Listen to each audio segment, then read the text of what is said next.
വിശുദ്ധ മർക്കോസ് എഴുതിയ സുവിശേഷത്തിൽ നിന്നുള്ള വായന. അധ്യായം 11, 15 മുതലുള്ള തിരുവചനങ്ങൾ. ദേവാലയ ശുദ്ധീകരണം. അവൻ ജെറുസലേമിലെത്തി. അവൻ ദേവാലയത്തിൽ പ്രവേശിച്ച് അവിടെ ക്രയവിക്രയം ചെയ്തുകൊണ്ടിരുന്നവരെ പുറത്താക്കാൻ തുടങ്ങി. നാണയമാറ്റക്കാരുടെ മേശകളും പ്രാഭു വിൽപ്പനക്കാരുടെ ഇരിപ്പിടങ്ങളും അവൻ തട്ടിമറിച്ചിട്ടു. ദേവാലയത്തിലൂടെ പാത്രങ്ങൾ ചുമന്നുകൊണ്ട് പോകാൻ ആരെയും അവൻ അനുവദിച്ചില്ല. അവൻ അവരെ പഠിപ്പിച്ചു.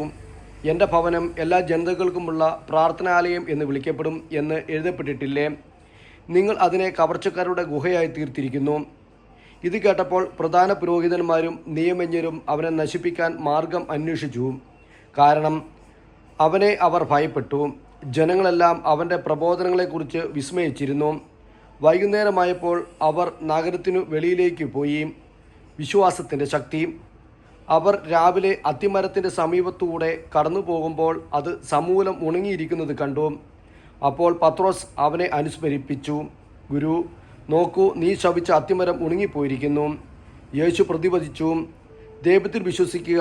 സത്യമായി ഞാൻ നിങ്ങളോട് പറയുന്നു, ആരെങ്കിലും ഈ മലയോട് ഇവിടെ നിന്ന് മാറി കടലിൽ ചെന്ന് വീഴുക എന്ന് പറയുകയും ഹൃദയത്തിൽ ശങ്കിക്കാതെ താൻ പറയുന്നത് സംഭവിക്കുമെന്ന് വിശ്വസിക്കുകയും ചെയ്താൽ അവന് അത് സാധിച്ചു കിട്ടും.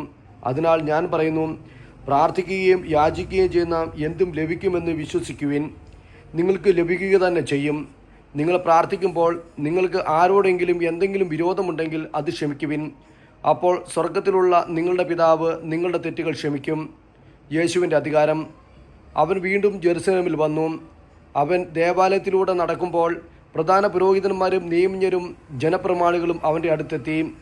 അവർ അവനോട് ചോദിച്ചു, എന്തധികാരത്തിലാണ് നീ ഇവയൊക്കെ ചെയ്യുന്നത്? ഇവ പ്രവർത്തിക്കുന്നതിന് ആരാണ് നിനക്ക് അധികാരം നൽകിയത്? യേശു പറഞ്ഞു, ഞാൻ നിങ്ങളോട് ഒരു കാര്യം ചോദിക്കാം, എന്നോട് ഉത്തരം പറയുവിൻ. എന്തധികാരത്താലാണ് ഞാൻ ഇവ ചെയ്യുന്നതെന്ന് അപ്പോൾ പറയാം. യോഹന്നാന സ്നാനം സ്വർഗത്തിൽ നിന്നോ മനുഷ്യരിൽ നിന്നോ? ഉത്തരം പറയുവിൻ. അവർ പരസ്പരം ആലോചിച്ചു. സ്വർഗത്തിൽ നിന്ന് എന്ന് പറഞ്ഞാൽ പിന്നെ എന്തുകൊണ്ട് നിങ്ങൾ അവനെ വിശ്വസിച്ചില്ല എന്ന് അവൻ ചോദിക്കും. മനുഷ്യരിൽ നിന്ന് പറയാൻ അവർക്ക് ഭയമായിരുന്നു. കാരണം യോഹന്നാൻ യഥാർത്ഥത്തിൽ ഒരു പ്രവാചകനാണെന്ന് എല്ലാവരും കരുതിയിരുന്നു. അതിനാൽ അവർ യേശുവിനോട് പറഞ്ഞു, ഞങ്ങൾക്ക് അറിഞ്ഞുകൂടാ. അപ്പോൾ യേശു പറഞ്ഞു, എന്തധികാരത്തിലാണ് ഞാൻ ഇവ ചെയ്യുന്നതെന്ന് ഞാനും നിങ്ങളോട് പറയുന്നില്ല.